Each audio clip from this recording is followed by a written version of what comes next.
Charles here with a Horizon Canopy into a Aether Vial. Which turn 1 Vial is just so... Not having to tap your mana to play creatures is awesome. Definitely good Thoughtseize for Collin, because Charles would have been able to untap Thalia, flash in Noble Hierarch, which is definitely a pretty decent start for humans, especially against a deck like Jund that's going to be playing non-creature spells. So instead, Collin says, nope, I'm going to Thoughtseize that Thalia away. The Deputy Detention isn't phenomenal here, because... one, Collin knows about, so he's not going to play too many of the same threats. And I feel like in Jund, it's almost rare when you have like 2 of the same threats. Normally you're going to Bloodbraid into Skews or Goyf, or you're going to have one or the other. Sometimes you might have 2 or 3 Goyfs at a time, but normally people respect board wipes, so they only play 1. I also like what Charles did here, the heads up play. Don't play the Noble, just wait, because your Vial counter. Yeah, just Vial it in. And at this point, he can pay a life and sack one of his 2 Horizon Canopy lands in Waterlogged Grove and Horizon Canopy and just draw a card. Which is the nice part about Aether Vial. You really don't need lands. You can just play... Ooh, Ren and 6, so good. Which, against humans, Ren and 6 is really solid, because the vast majority of humans have a 1 toughness. If that Thalia lived, or got to come, Ren and 6 would have came down and shot it. Unfortunately, it would have been until turn 3. But now the Noble comes in. It'll get to maybe attack for 1 if Charles doesn't play something else, like Deputy Detention, which in Jund, Deputy probably just instantly dies or gets sacked to Liliana, and then he has a Ren and 6 back. Just think that the Ren and 6 is great, right? Like, Phantasm Image, what's that? You know, It's so good, yeah. Cards like Phantasm that. Image just like immediately deals with it, which Cavern, great card for humans. Doesn't really mean anything here. It's just a mana fixer. The uncounter part doesn't mean anything. At least, the Mantis Rider. Good draw. So here, Mantis Rider is just going to kill off that Ren and 6 from that Exalted trigger on Noble Hierarch. That was definitely a good draw for Charles. He's still sitting on the Deputy, which once that Vial gets up to 3, we can do some fancy things with that Deputy. I just think, like, so Collin's kind of in a weird spot, right? He has Bloodbraid Elf, Liliana, Raging Ravine, and then another land in his hand. So I think if that Ren and 6 got to live there, or if it got deputied, Collin would be in a real good position. With him playing this, it's effectively just a removal spell and save my face some damage, because I'd imagine Charles is just going to kill the Liliana. If he doesn't here, I'd be extremely shocked. Charles picks up a Meddling Mage, it looks like? Yeah, that'd be kind of sweet if we just get to, like, flash that in and blind call, like, Bloodbraid Elf. That'd be pretty saucy. But I imagine here Charles is just trying to decide, do I even want to cast either of these? But the Vial's still on 2, so we can wait. Deputy on Liliana seems super unnecessary, so we're just going to kill it. We're going to Vial it in now. I like the decision here. I think it's fine. I definitely think, like... If you're blind calling a 3 mana against Jund, I think it's fine to just, come in blind, just name Bloodbraid Elf, safety measure. Yeah, I think Bloodbraid Elf is definitely a good call. Like, you could try to be like Abrupt Decay or Assassin's Trophy, but then that comes down to what you think they could have in the list. But according to the judges at the table, he did go with Ren and 6, which I think is still fair. Like, Bloodbraid Elf will get you a 3-2, but... once it lands, it doesn't really do anything else, and Charles can just fly over and race him. So I think naming targets that Bloodbraid can hit is also fine, like Tarmogoyf for Ren and 6. So we'll find out if... Ooh, that's pretty good. 3 lands into Liliana. Definitely getting rid of those lands off the top and then hitting a Liliana here, which is either going to deal with a Mantis Rider or a Meddling Mage, is pretty good. Especially because now, like, yet again, same thing as last turn, the Bloodbraid Elf is going to come for 3, and now Charles is going to most likely opt to kill off the Liliana as opposed to going for Collin's life total, which means, like, Collin can start catching back up and getting into this life total race. But first things first, Charles just trying to decide. He's going to sack a land, draw a card. He just had to figure out which one. That is definitely an interesting choice. Like, do I keep the white-green one or the blue-green one? I think the other thing, too, here is, like, the Collin's deck, he just has absurd amounts of removal. Oh, yeah. He's playing a full 4 lightning bolts, He's hard on the, I want to land 1 or 2 creatures, and then I'm just going to massacre the rest of yours. Like, sitting on a Maelstrom Pulse, Culligan's Commands, obviously the Thoughtseize and Inquisitions is tear apart your hand, but he has Abrupt Decay and Assassin's Trophy, Lightning Bolts, Fatal Pushes, Renin 6, and Liliana's effectively removal spells as well, as we saw. That Raging Ravine. Definitely could do some work and put the race in favor of Collin, unless Charles starts drawing some action here. Ooh, Charles draws a Reflector Mage. Yeah, Reflector Mage, especially with the Aether Vial on 3, it can definitely add for some saucy interactions. Oh, we're going to get to take a look. See 2 lands, so Charles knows that he can start deploying some creatures and probably start putting this match back in his favor. Because right here, attack for 3, you know, he gets a little head on the life totals, but next turn, if Collin draws nothing, and, like, obviously Charles will know he has 2 lands in hand. Ooh. I don't know if I'm a huge fan of this, because we know Charles has Deputy of Detention in play, and Deputy is going to hit both of these. And then Collin knows we have 2 lands in hand, so it's just giving him free information. Do you know what I'm not a huge fan of? He has 2 different art Bloodbraid Elves. Yeah, it is also awkward because one of them, I believe, was the foil promo. So, you know, I have foiled out a lot of decks, but I almost never play a deck with only 1 or 2 foils. It's either all or none for me. But either way, that was definitely a good position for Charles there, because now he gets to swing for 4 damage in the air. He could even leave it as 4 and leave the Kitesail Freebooter back as a chump blocker because of that Noble Hierarch. So this is definitely starting to sway in the... with that Another land draw. red for Collin. Yeah.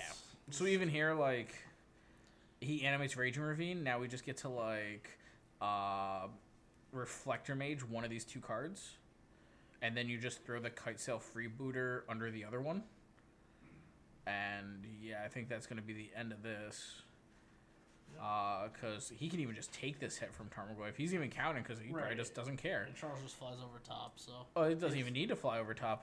Collin has nothing. So unless Collin goes untapped land with follow-up, he's just going to play a Raging Ravine and that's it. But Charles decides, you know, that 1 damage extra isn't worth me taking a bunch of damage because we do have land, creature, planeswalker... sorcery, so that Goyf was going to hit for 4 or 5 damage. Now, real quick, they're obviously just checking to see how the wording on Reflector Mage works with lands, for instance. So, like, Reflector Mage specifies when it bounces it, you can't cast that card with the same name, or cast spells with the same name as it. So you're not casting lands, you're playing them, so he can replay his Raging Ravine, but it comes in tapped and doesn't really do anything else for him. So now Charles is just going to decide, do I attack for only 3 or do I attack for everything? I think attacking for everything here and leaving Noble as a chump blocker is fine because it's going to put him down to 1. You can Meddling Mage on, I guess, Damnation to be safe. Because Damnation is, I think, the only card that would get Collin out of this situation.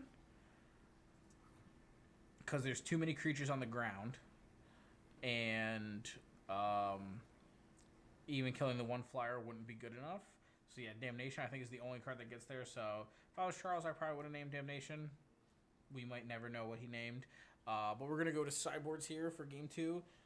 So sitting on Charles' side, we have your typical Unsettled Mariners, Ariak Champion, Collector Oofs, Plague Engineers, Gaddock Teague.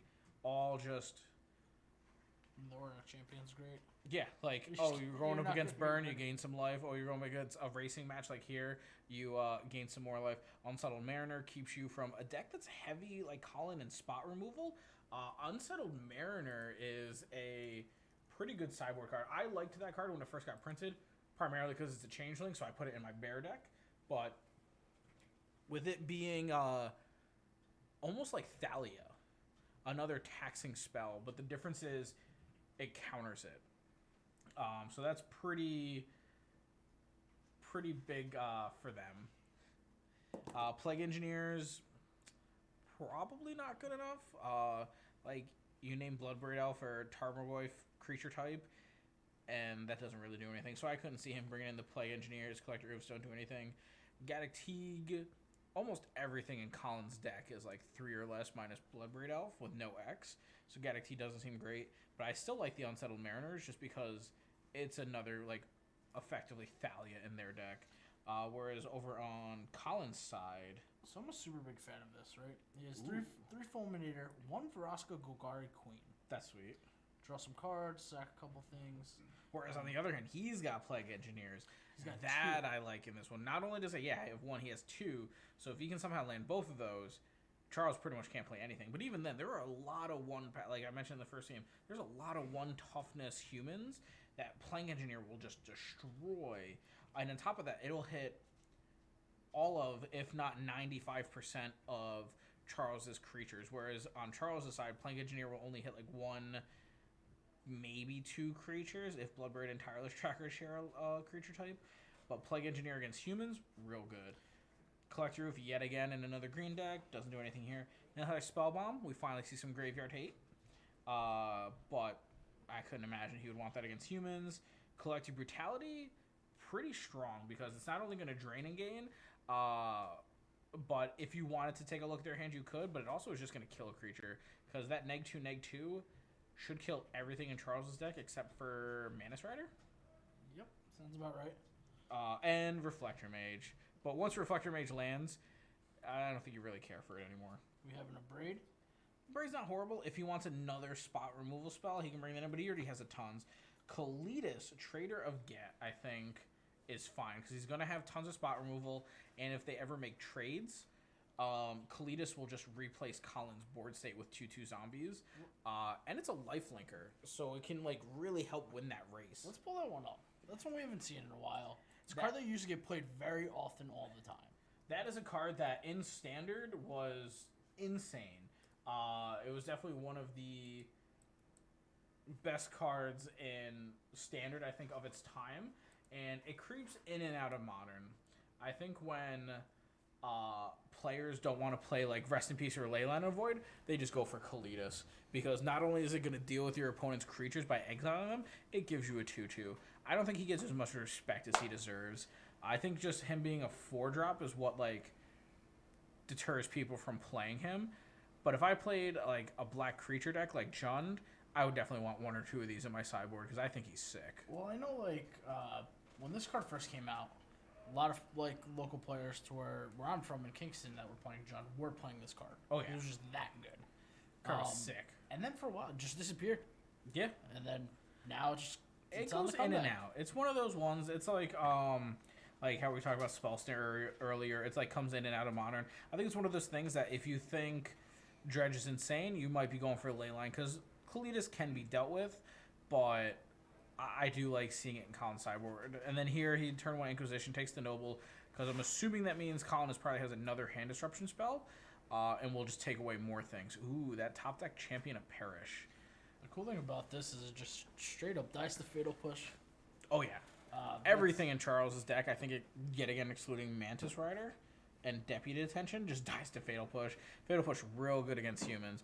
But right here we see a Lightning Bolt, so if Collin does have another hand disruption to go Thoughtseize Inquisition into Lightning Bolt your champion is pretty strong. It looks like he also has land, and he has a Renin 6, it looked like. Yep, he has the Renin 6, which playing the Renin 6 here I think is fine because Charles can't Manus Rider to kill it. So you can play your Renin 6 minus kill the champion, and then next turn start buying back lands again. Let's see. But he did have another hand disruption, which I think this is still fine because you're going to take away probably the Phantasmal Image or the Kitesail Freebooter since that can get things out of your hand, and then probably just Lightning Bolt this champion. Yeah, that makes and sense. then Charles can't do anything. Ooh, he is going to see if he can get Charles. So if this happens, if Charles goes for the Phantasmal Image, in response, if Collin kills it, Phantasmal Image has no creature to come in as, so it enters as a 0/0 and just dies. I'd imagine Charles is going to expect that, so he's not going to. Yep, so he just swings in, takes the removal spell. I've watched Charles played many times a week, so I don't think he would have made that play into an open mana expecting a board wipe or a removal spell of some sort. Because I've had some players, unfortunately, that didn't know, like, Phantasmal chooses as it's entering, It doesn't actually target, so even if you kill what you were going to originally target, it enters as something. But if there's nothing for it to target, it enters as a 0/0 and dies. I have definitely done that as a player before. Yep. I've definitely playing blue-white control. I've done it, and I've been like, yeah, I didn't expect you to do it. They're like, yeah, I didn't think it worked like that. I'm like, oh, well, now I feel like a jerk. And then just like here, it's like, that's kind of feel bad. Like, just throwing a Reflector Mage out there just as a threat, because Charles had his 2 main threats dealt with. It's not horrible, because if Collin does play a creature, he could always Reflector Mage, bounce it, or not Reflector Mage, Phantasmal Image into Reflector Mage, bouncing the creature again, like a Plague Engineer. That will...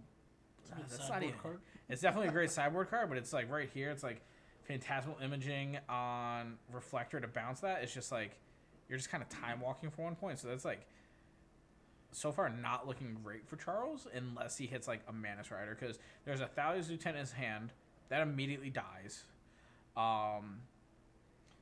So you'd have to like almost, okay, Deputy is a good way to hold him off for a little while, or else normally like if he had 4 lands, possibly Charles could have done some weird workaround to try to keep Thalia alive, but he went for the Deputy on the Ren and 6. So he's probably going to be looking to Phantasmal Image next turn onto the Plague Engineer, which is why he's trying to get rid of the Ren and 6, but Collin drew another Lightning Bolt, which is real good. I think the thing is, right, he just takes the Ren and 6 in that scenario because it's already at 5, and Collin has Bolt in the yard. Yeah, exactly. Like, you definitely take it. Well, also because he could have followed up, like, if he did get to Phantasmal Image the Deputy onto the Plague Engineer, then it starts, like, building Charles back into this. But if Deputy doesn't live, it doesn't matter. For Charles' sideboard, he has Unsettled Mariners, Aurak Champions, Collector Oaths, Plague Engineers, Gaddock. I'd imagine probably the only ones he brought in were Unsettled Mariner, because Plague Engineer against Jund doesn't really do much. Collector Oaths obviously don't do anything.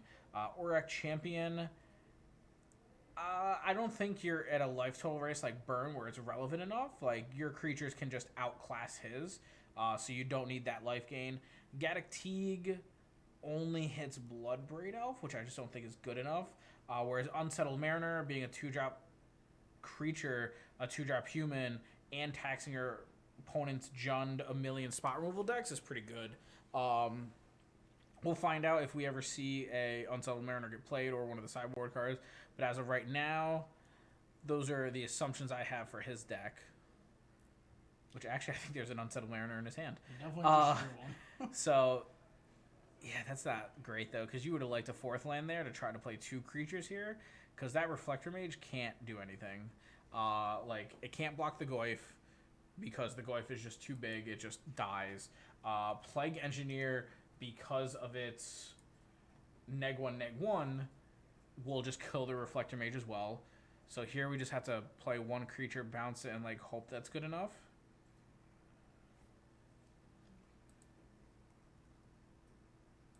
Oh, you're right. Gaddock is non-creature spells. So that was my mistake. Yeah, for some reason I'm so used to when I play that card, it's just for spells, cost 4 or greater. So Gaddock doesn't do anything here either. So the only thing I would do is Unsettled Mariner, which we do see in his hand. But if Charles doesn't draw a 4th land to like pair 2 creatures, it's only just going to be like a 1-for-1 here on out, which Collin's Goyf and Plague Engineer are better than Reflector Mage. Collin animates the Raging Ravine. Oh yeah, just get in there for the free damage. Free beats? Yeah, you just turn your guy into a 4/4. I think if there were enough bad humans for Charles that you could take them out and put in the Aurak Champion, I just don't think it's good enough. Because either it's your creatures are going to outclass theirs or their creatures are going to be too big. Like in game 1, Collin wasn't really doing anything. He just had the 1 Bloodbraid Elf into the 2nd Bloodbraid. So Charles was able to erase him pretty easily because he had more creatures. That like 1 or 2 life gain, I don't think it would be a whole lot to make or break the game.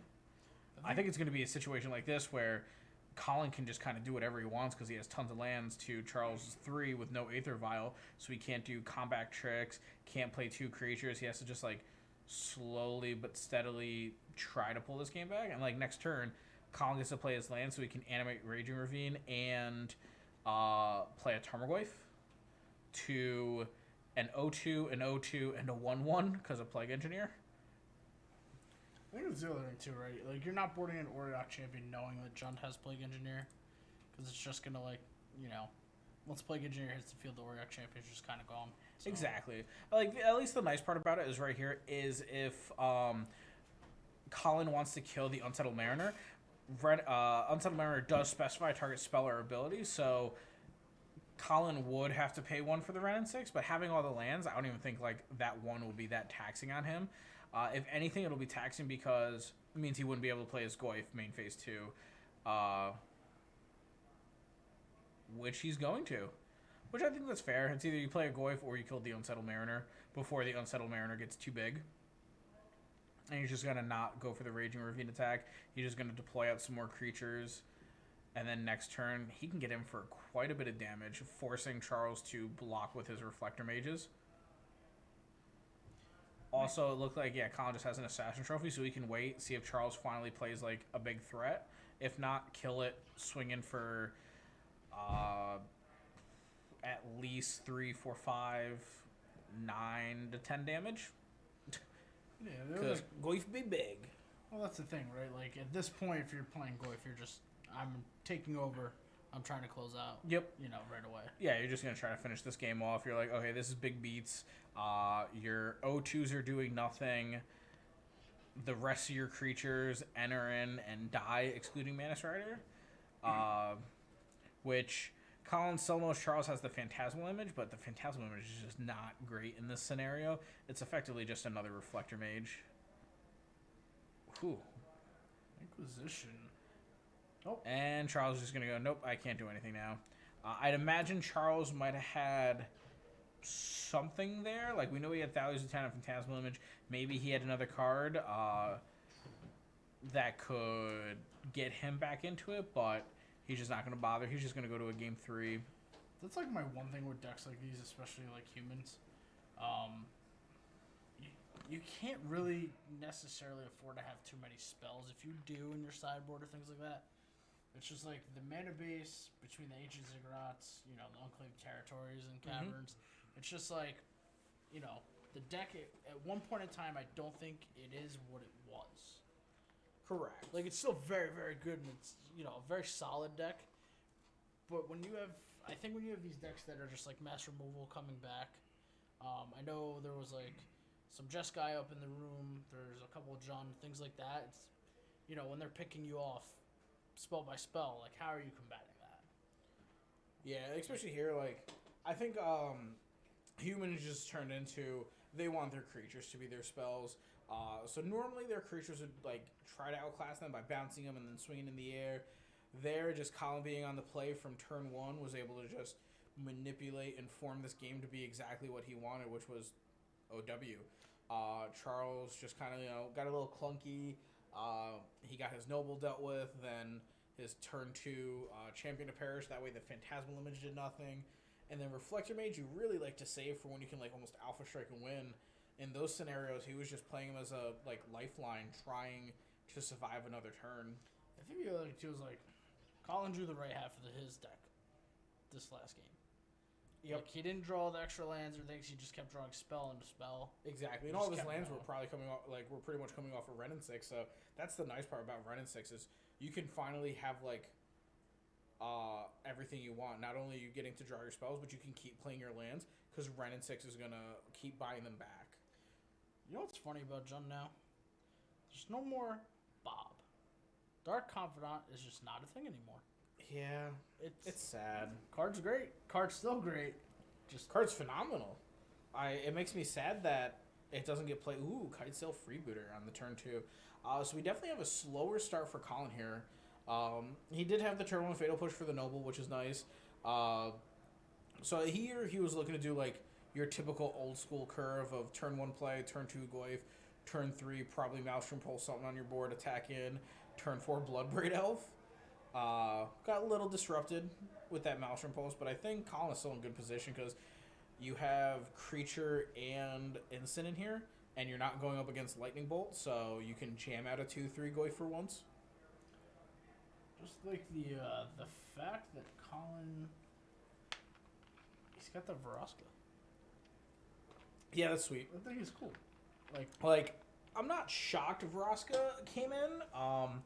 It's definitely one of those ones that if the game goes late, I think Vraska will just steal the game.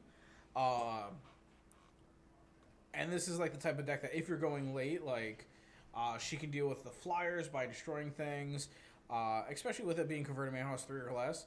She literally kills everything in Charles's deck. I don't think there's a single card that he can't kill, and that's even including the sideboard. Then also just like the +2 to draw cards, like forget the gaining 1 life, just like with Ren and 6, pairing that to draw extra cards is so good. Like you can buy back a land, play your land, sacrifice that land, draw a card.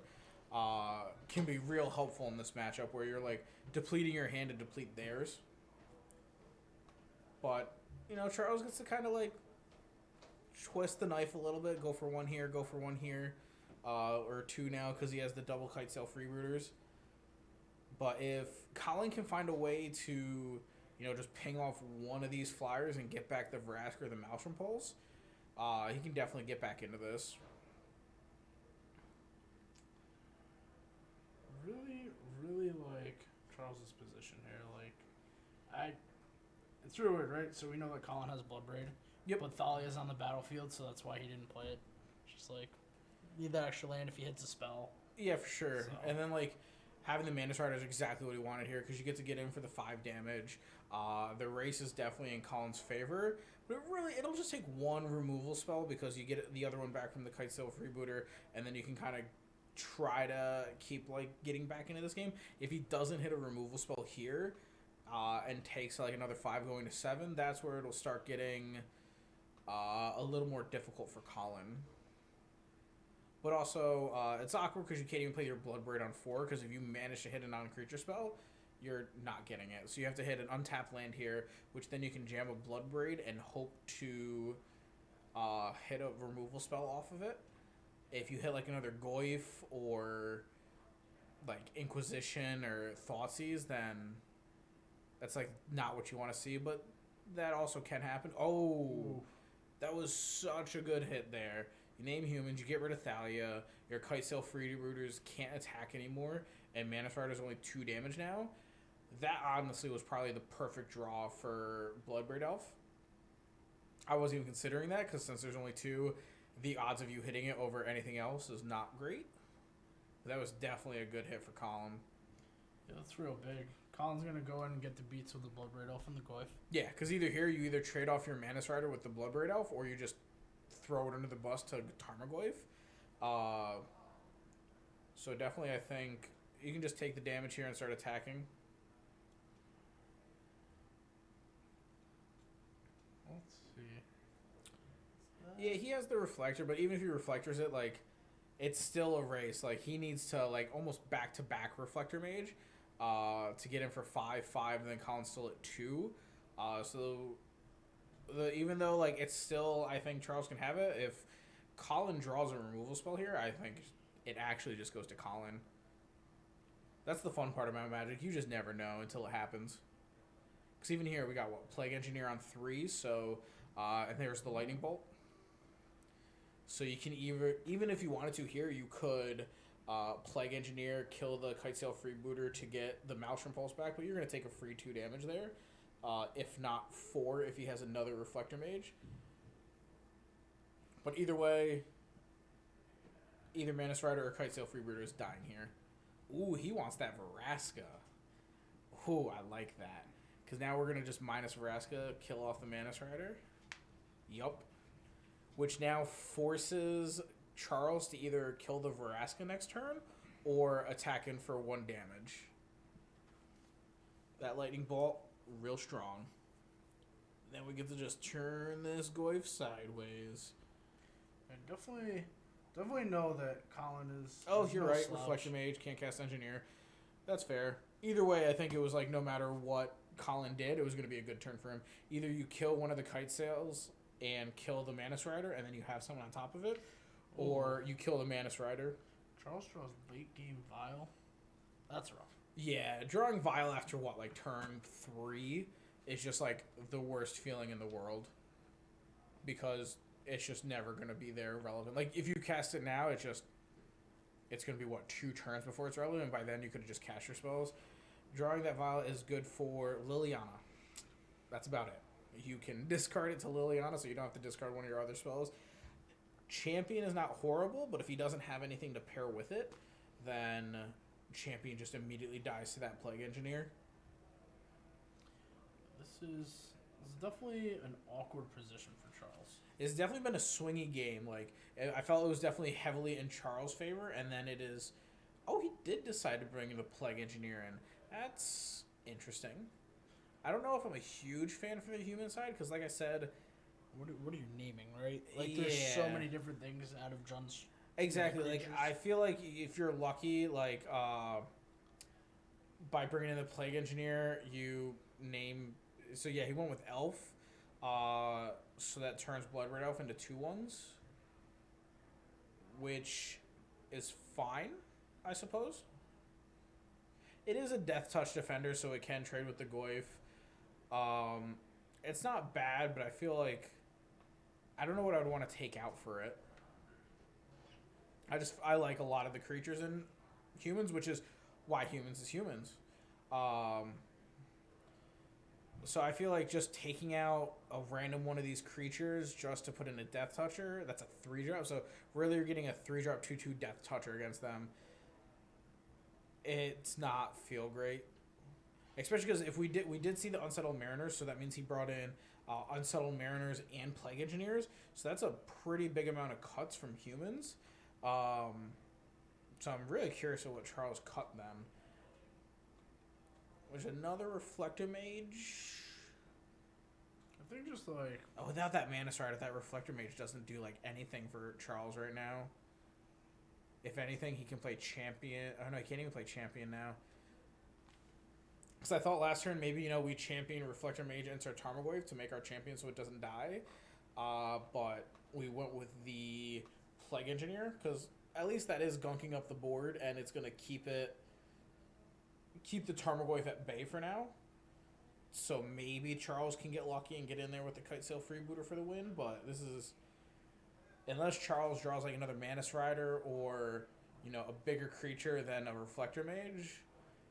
If Collin just draws a removal spell with that Plague Engineer, I don't think Charles can win. Champion the Parish.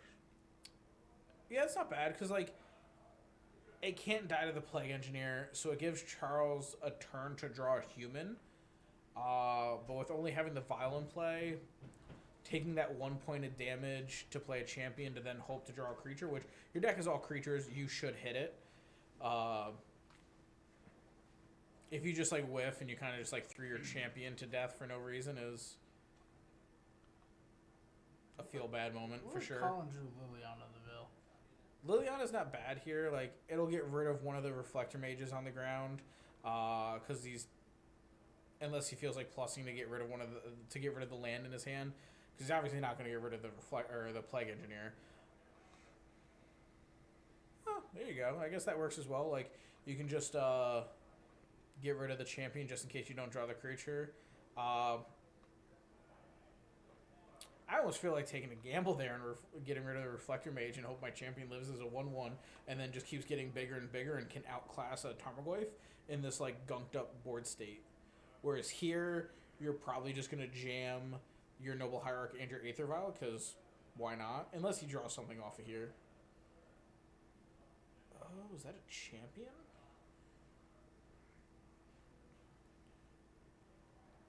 It is. Another champion. If only we got rid of the Reflector Mage, this turn would have been sick, because we'd have a 3/3 and a 2/2 champion of the parish.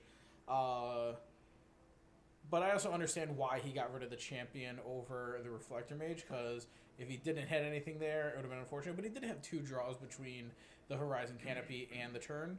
So I think I would have took that gamble there, because once this Plague Engineer lands... it's going to kill off the Noble, which then puts Kitesail Freebooter back into the 0 mode. So, you need more creatures, because he could have gone wide. Ooh, Bloodbraid into a bolt. You just bolt and then bolt the freebooter, get the Maelstrom Pulse, and pulse the Reflector Mages? Yeah, that's pretty good. Which is looks like that's what he's gonna go for. Because right here, like your champion to perish isn't doing anything because it's not big enough yet. And then you can Reflector Mage those two, so then it's 3 creatures versus 3 creatures, which aren't good enough on Charles's side. And you still can activate Liliana and make him discard the last card. Yeah, but it comes down to, I think, if Collin, because yeah, he's still sitting on 2 cards. You don't want to waste it just yet, because he had Plague Engineer and Maelstrom Pulse, so you can't even use Liliana. Yeah, that's true. So then next turn he can just Maelstrom Pulse Raging Ravine. I think Collin wins on his next turn if Charles doesn't draw like a Reflector Mage. I don't know if the Unsettle is good enough. Because you Maelstrom Pulse there, you activate, that'll be 5 creatures to 3. Yeah, I think Collin wins on his next turn. Especially now that we know Charles has no cards in hand. Because, yeah, you can just play your land for tap, doesn't matter. You Maelstrom Pulse the Reflectors, 3 blockers to 5 blockers, and Charles is at 6.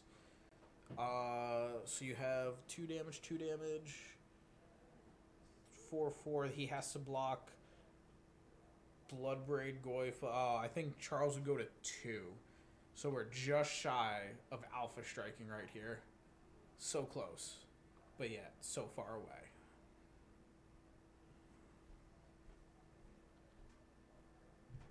If I'm Collin, I'm just super scared of top deck Mantis Rider. For sure. No, he's got the Plague Engineer. But I think, like, still here, I still don't know if I'm a fan of this attack because attacking here gives Charles plenty of outs now. Because he blocks there. If he doesn't block and just takes the damage, which looks like there's a miscommunication a little bit there. Yeah, so I think Charles thought his creature was going to live as a 3/3 and his was a 2/1. But Champion was a 2/2, which is exactly what Collin needed because if Charles hits like Phantasmal Image, Reflector, so many cards, he could have killed Collin. But now I think with Charles blocking there, I think he loses. Because you can you can minus Liliana to kill off a creature, and Collin will have 4 creatures to Collin's 1. With a Wrenn and 6. Alright. Well, that's just... measure. Now we're just being mean. Because we're going to pay the 1, kill that off. Yeah, Charles is just going to concede. Those were... Man, that game was a real back and forth swing.